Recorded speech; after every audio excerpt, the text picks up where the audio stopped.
them out. Can you talk a little bit about all of this research and kind of these different learning styles that you found and how we can use that in, all of our little spaces, whether that's a private studio or a large ensemble or what have you?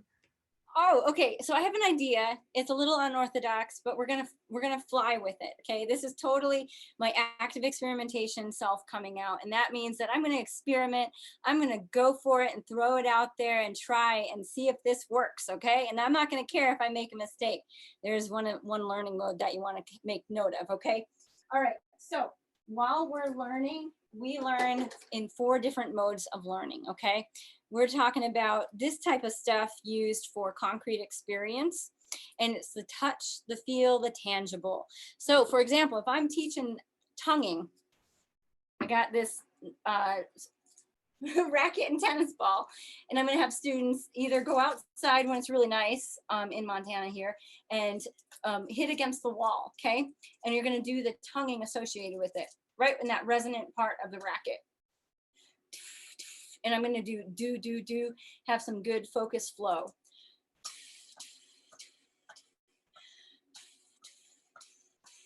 So for me, that's that tangible, the touch, the feel, the sensorial. You're feeling the resonance of that racket while creating the nice, consistent, steady, focused flow.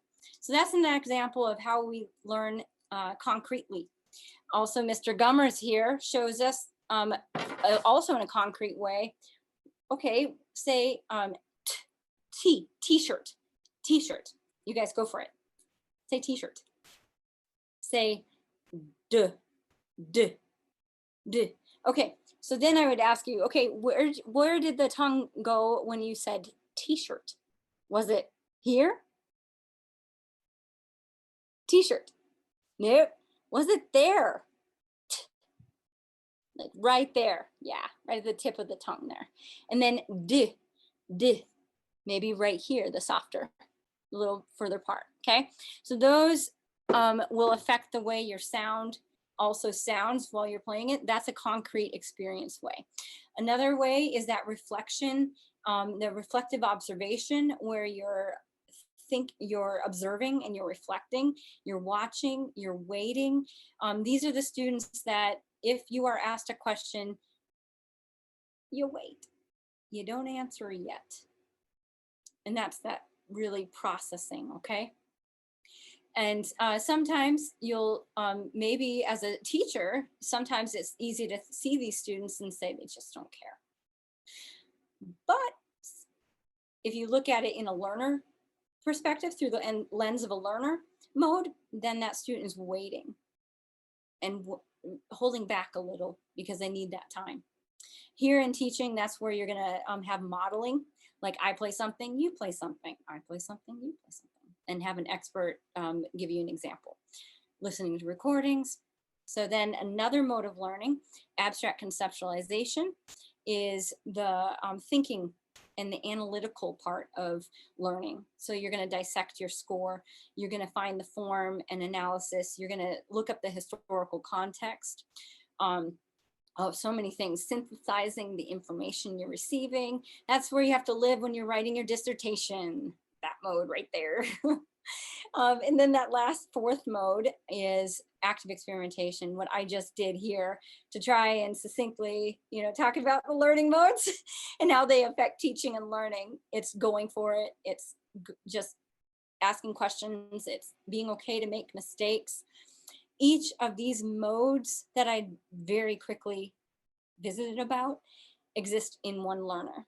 And as a teacher, I get to recognize this student in front of me as a learner, needing each one of these modes in their experience.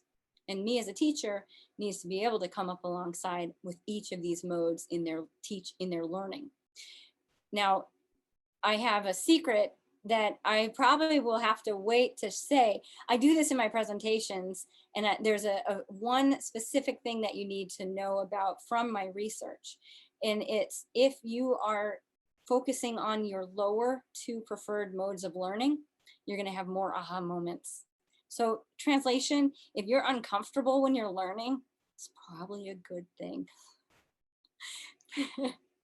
That's a very good thing, actually, because some modes you might gravitate towards first more than others, right?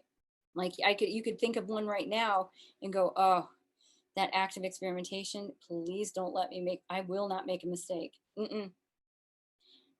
But if you try and make a mistake and say, okay, then that's stretching you as a learner too. So that's a very unique way of going about it because I didn't get technical as I can.